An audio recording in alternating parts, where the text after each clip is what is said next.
7 members of one family are gunned down in a matter of minutes, and there is only one survivor. What kind of monster would do this? Hello, true crimeers. This is the case of the Stay family murders. Viewer discretion is advised.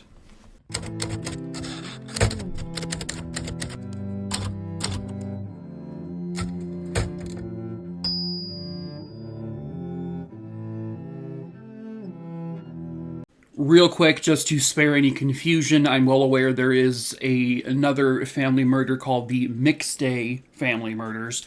So this is not that one, but I am aware of that one, and I will cover that one at some point down the road. Just wanted to make sure there was no one confused by this. It was July 9th, 2014. 911 would receive a panicked phone call from a teenage girl who stated that her entire family had just been shot. Police would arrive quickly, and they discovered a bloodbath. 39-year-old Stephen Robert Stay lived in his home with his wife, 33-year-old Katie, and they had 5 children together. They had 15-year-old Cassidy, 13-year-old Brian, 9-year-old Emily, 7-year-old Rebecca, and 4-year-old Zachary. They lived on 711 Leaflet Way, and this was in Spring, Texas, which I guess is in Harris County. Stephen and Katie actually met because they had lived in Southern California. The two hit it off right away, and they would eventually get married. They married on December 27th, 1997, in San Diego, California, my old stomping grounds. And that would be a year before I started high school. I'm old. They, of course, would go on to have 5 children, and eventually they would move from California to Texas. They were also proud members of the LDS Church. Stephen Stay was described as someone who his main priority was to provide for his family and to make sure his entire family was well taken care of. And he did that, and he did it very well. Everyone would say that Stephen was the kindest soul. He loved and was absolutely devoted to his family. And he was a fantastic father, a loving husband. Katie was described by her sister that she was someone who beautifully communicated love and kindness to not only her own family, but literally everyone who came into contact with her. No one was really a stranger to Katie. She made everyone feel like family. The Stay house was considered like an anchor house. It would always be filled with the friends of all of their children. So there was always a party going on, basically. And everyone was just happy. The kids, they loved their parents, and they were all very well behaved. They all got good grades in school. They were all just really solid kids. This was like a house that people loved going to. They were not like people who would ever turn someone away if someone needed help or needed a place to stay. They would stay at the Stays because they would offer it. The Stay family house was basically the last place you would ever think something this horrific and tragic would ever occur. They had no enemies. Really, no one disliked this family. They didn't rub anyone the wrong way. They didn't cause any rifts in the community or anything like that. But sadly, as we have basically learned here in the States over the past decade especially, really nowhere is safe these days. And quite frankly, that's terrifying. It was early afternoon on July 9th, 2014. Cassidy, who was 15 years old, she was home alone. Then a knock came to the door. When she opened the door, there was a man dressed in a FedEx uniform. He didn't have any packages, though. He wasn't delivering anything, it appeared. He actually was asking where someone named Melanie was. Where was Melanie, her aunt? And she was like, I don't know. And so he then asked, well, are your parents home? She goes, no. And then he goes, okay, well, I'll come back later when they're home. She's like, okay. And then I'm not sure exactly how much longer went by, but the man came back to the house, knocked again. Cassidy was still alone. And he said, look, I don't know if you actually recognize me or remember me, but I'm your ex-uncle. He says his name is Ronald Lee Haskell. He had previously been married to Cassidy's aunt, Melanie. Cassidy then kind of clicks like, oh, okay, I do remember you, but the two of them never really truly were around each other that much, never really knew each other that well. So he asked her again, do you know where your Aunt Melanie is staying? And she said, I don't. And then when he kept being persistent, she said, okay, bye, basically, and she started to close the door because he was kind of freaking her out. And as she tried to close the door, he prevented that from happening. He basically slammed his hand into the door, pushed her back, and he barged himself in, closed the door, and then he immediately took hold of Cassidy and he tied her up. And then he laid her on the ground with her face to the ground. Sometime very soon after that, the rest of the Stay family comes home. They must have been out just doing stuff. And Ronald waited until all of the family was in the home before he basically revealed himself as being there. He had a gun. He actually had two guns. And he pointed them at the family and say, you're going to do what I want you to do, basically. And he managed to control all of them and managed to get all of the family tied up and lying them face down on the ground. So, who is this rejected, stay-puffed marshmallow man? Well, his name was Ronald Lee Haskell Jr. Dear God, there is a senior version of this. Ugh. Ronald was born and raised in San Marcos, California. He would live there for a good chunk of his young life, but then by the time he was, I guess, a teenager, he or the part of the family moved out of state. And it was actually in Eagle River, Alaska. That's where he would go to high school. He would graduate from high school. He was named, voted as class clown, but he was also voted as both the prom and homecoming king. Really? This guy? Him? Okay. Growing up, Ronald was essentially considered your just run-of-the-mill normal dude. He always came off as very just chill, calm, friendly demeanor. Nothing ever really, there was never any red flags raised with him. He just kind of always seemed to appear and be civil with people. He would later get a job as a delivery driver. It was through like an independent contractor, but through that he would do some driving for FedEx. At some point he moves from Alaska back down to California, and that's where he meets Melanie. And then he, I guess, swept her off her feet. And on March 15th, 2002, they got married, and they would go on to have eventually 4 kids together. Melanie was Katie Stay's sister. Before the Stay family moved from California to Texas, the Stays were pretty good acquaintances with the Haskells and their family, pretty civil to one another. They enjoyed each other's company. They all went to church together. Even Ronald was a part of the LDS church. He always came off as like someone who was devoted to his faith. At first, Ronald appeared to be this totally good guy. He took good care of Melanie, supported her, supported the family. Again, his neighbors would say, yeah, he always was outside. He would wave, give us a friendly smile, say hello.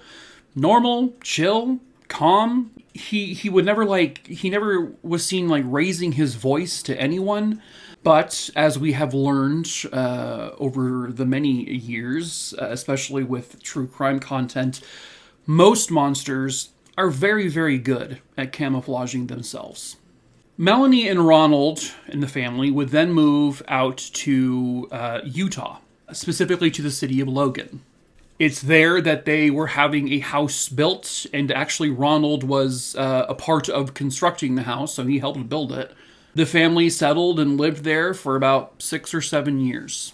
While Ronald appeared all sugar and spice and everything nice, apparently a lot of sugar, to the outside world, he was a piece of garbage to the inside world, the inside of his home.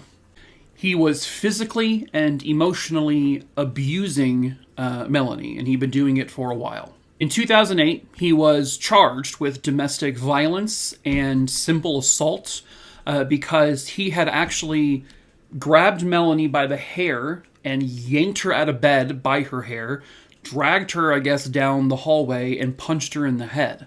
He did all this in front of their kids. He would end up pleading guilty, I guess, to some lesser charges, and he barely served any time at all. Right, why not really punish these domestic abusers? No, let's just say, you know what, you're fine, you won't do it again, right? Okay. However, it does appear that the two, Melanie and Ronald, would continue to live together after this, but that would end in 2013.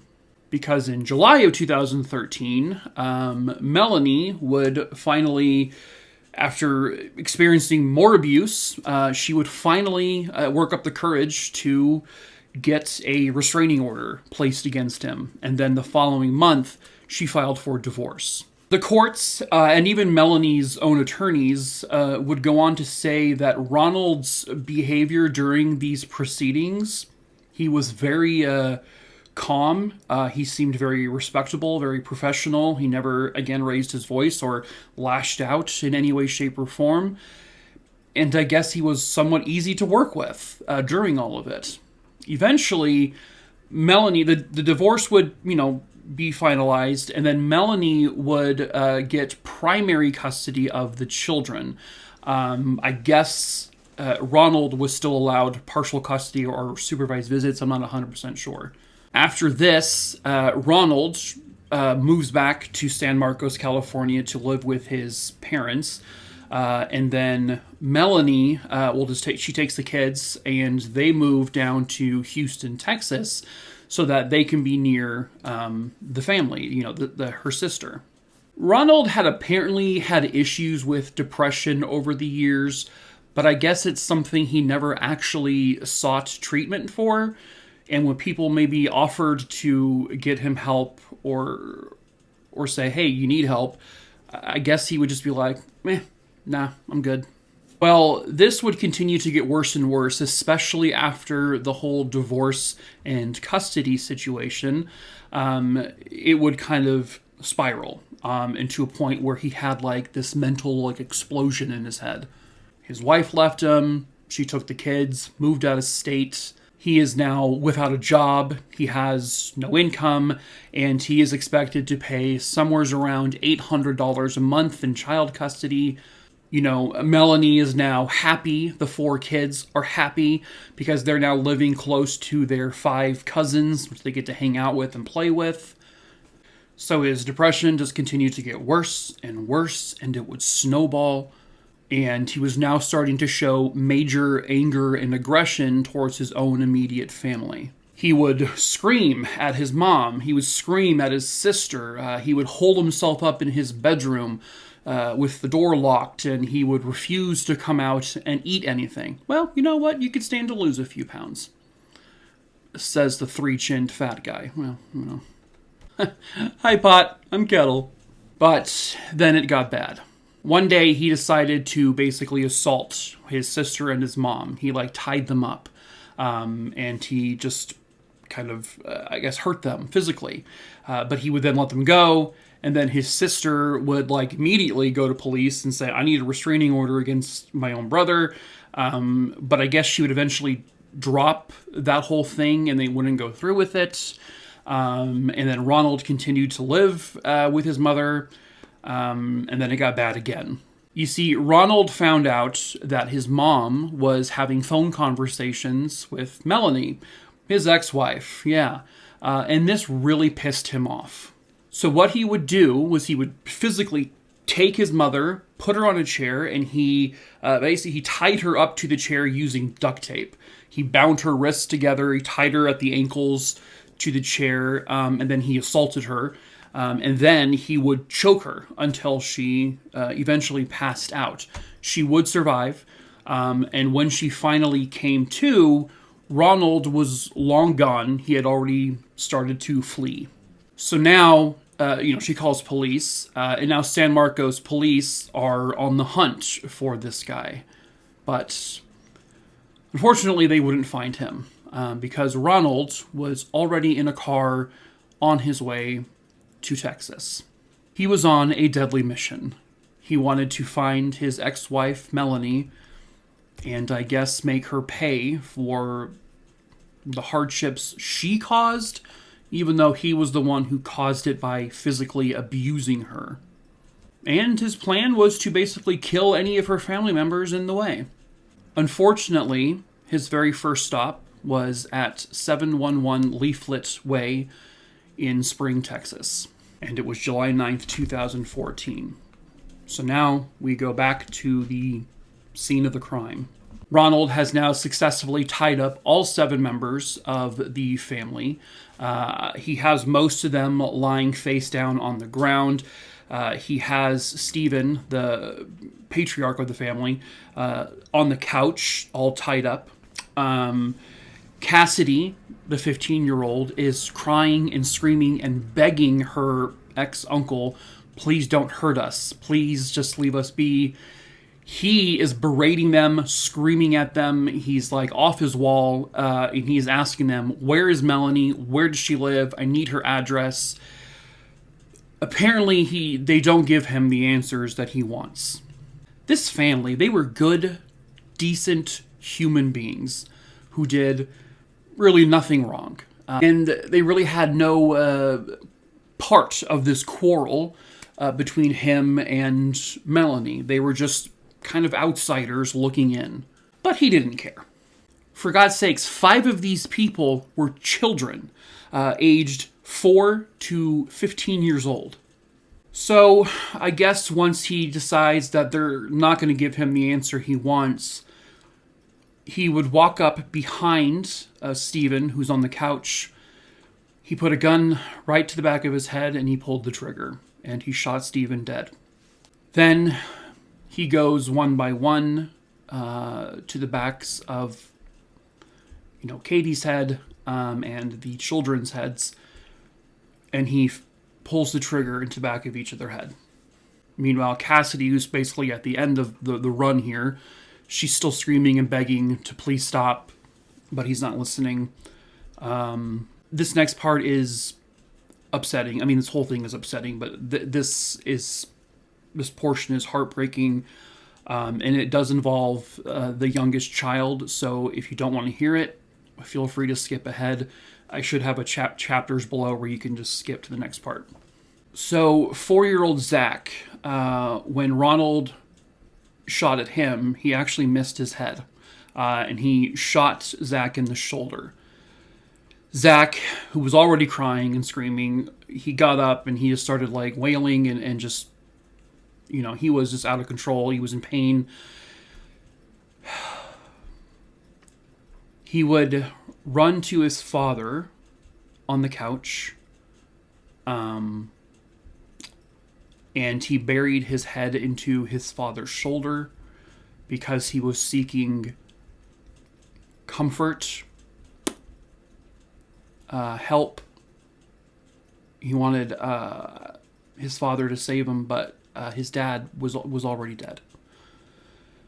So Ronald, as Zach is basically trying to hug his dad, this 4-year-old boy, Ronald walks up next to him and puts the gun directly to his head without any remorse, without any care, without any feeling. He pulls the trigger and he shoots him dead. The piece of crap didn't even give it a second thought.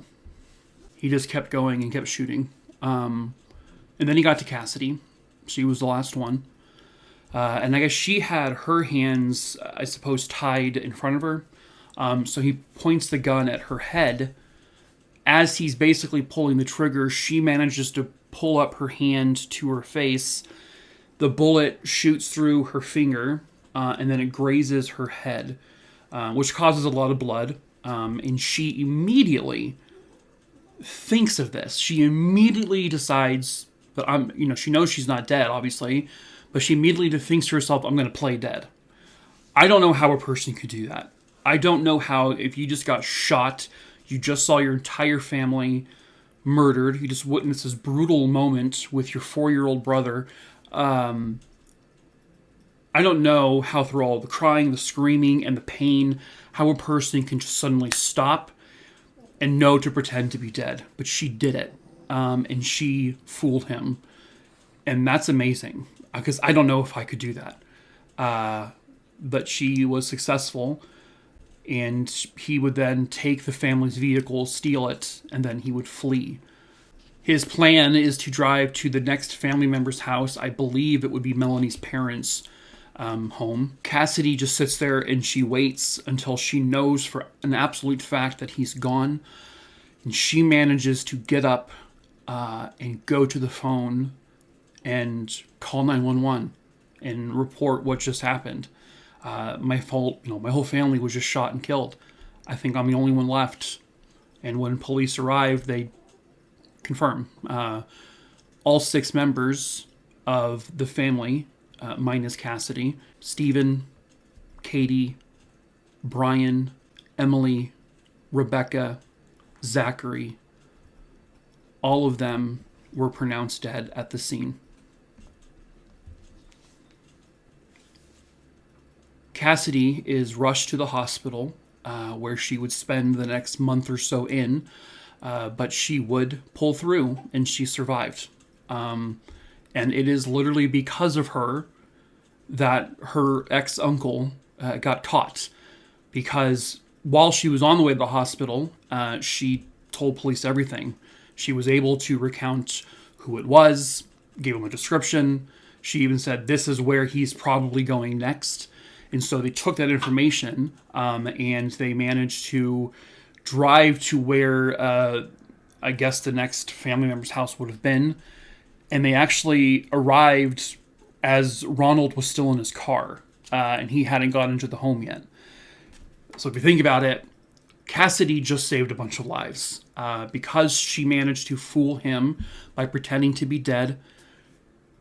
She saved God knows how many people from being murdered.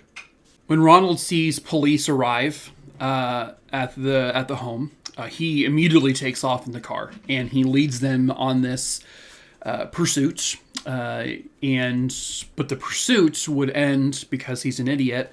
He would drive into a cul-de-sac, which to those who don't know is one of those little roundabout kind of parts of a neighborhood where there's no way of getting out other than the way you got in.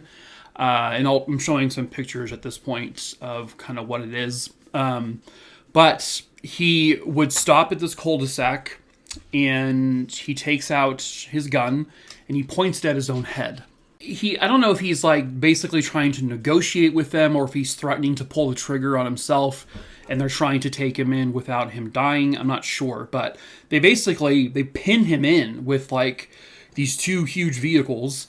And he can't drive anywhere, but he's not getting out of the car. They all have, their guns trained on him and like get the out of the car, and he's just not doing it. So this goes on and on for like 3 hours, before he finally, he surrenders. He gets out of the car. He's still wearing his FedEx uniform that he had been wearing during the murders. And he is arrested without any additional harm done. He is arrested, obviously, and he is charged with 6 counts of capital murder, and also 1 count of attempted murder, and then like a slew of other charges. This man would go to court when he was first being charged. This man would collapse twice in court. He's probably faking it. Let's be real. He wanted to be dramatic, but they're like, okay, whatever, just take him out, and we'll still just do this. Like, we're still charging him. Okay, bye. His defense would try to use the whole insanity plea. He's cuckoo, cuckoo, wackadoo. He's insane. He didn't know what he was doing. His craziness was driving this whole thing. No. The man knew exactly what he was doing. Sure, he's crazy. He's an insane person because only a crazy person would do this. But at the same time, he is well aware of what he was doing. He planned it. The man drove from California to Texas. This is not some 30-minute drive. This takes some time. He had more than enough time to think about what he was planning to do and to stop himself, to turn around, to go home, to deal with the crap he just caused with his mom, to take ownership of that and maybe go to jail for that. He could have stopped. He had so many opportunities to, but he didn't. He brought guns with him, meaning he was planning to use them. He knew where to go. He knew the address of the Stay family. And he went there for the purpose of trying to find out where Melanie lived. All of this was cold, calculated, planned. This was not some spur of the moment, him on autopilot because his, cuckoo brain told him to. I mean, his lawyers tried to say in court that he had voices in his head telling him to do this. Okay. So yeah, he knew what he was doing. And this was all because his wife, who he abused, who he harmed physically multiple times, finally got the courage, and it's extremely difficult for people to do, but she did it. She got away from him. She divorced him. She basically took the kids. And he blamed her for now this new spiral. So he wanted vengeance. He wanted to take it out on her. So Cassidy would be at the trial every day.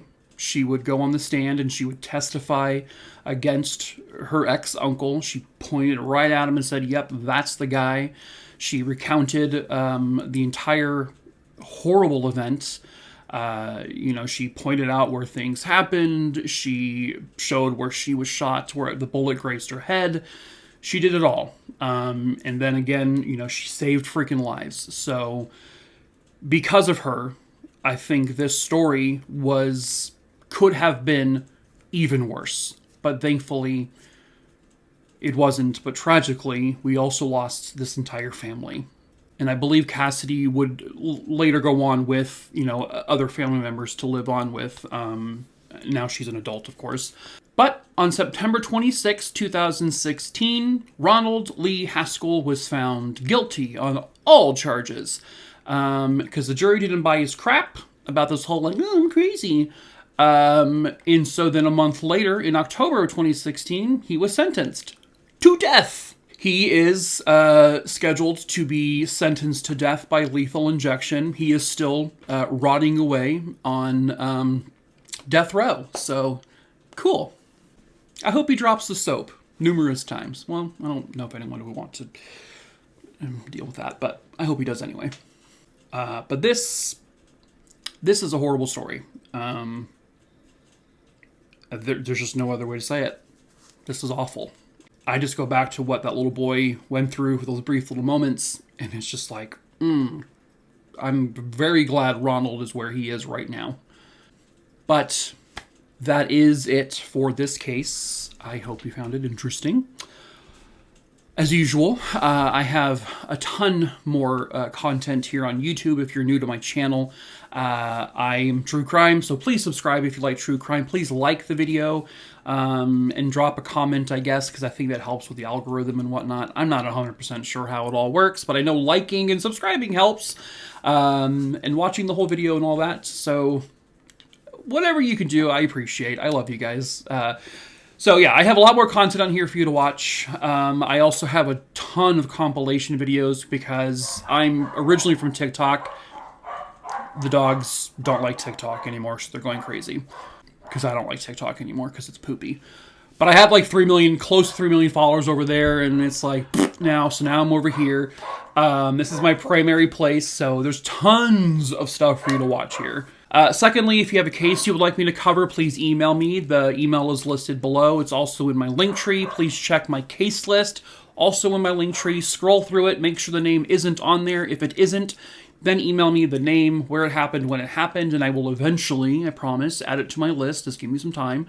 If you already see the name on there, please don't email it to me again. I pick the cases I cover at random, and so I could cover the one you want me to cover the next video or 800 videos from now. I'm not sure. Please be patient. Thank you. If you would like to support me in any way, we do sell merch, we sell t-shirts, we sell hoodies, we sell a wine glass, and other little things like that. The link is in the link tree below. Yes, we do ship internationally, so wherever in the world you are, you can get merch. Making a mercher, no. And then finally, if you have a Discord account and you want to join my Discord server, it's also linked below. Please be over the age of 18 if you're going to join. It's a very calm, chill place. It's not a super crazy busy Discord, but we like to have fun and sometimes it gets weird. So enjoy. All right, true crime aroonies. That is it for this video. And since I don't know ever how to, I'm an idiot. And since I never know how to say goodbye, I still haven't worked out an outro or a thing to say. I will leave you with this. Are you still here? Hello? I don't know how to... How do I end this? How do I stop? I don't know how to stop the video. I forgot. Shit. Buttons. How do I end the video? The numbers are still ticking. Hi, Owl. How are you doing? Oh my god. How do you... Stop. Siri, stop. Stop video. Oh, it's the red button. Oh my god. For fuck's sakes. Come on. Come on. Come on. No, stop. Stop. Jesus, motherfucker.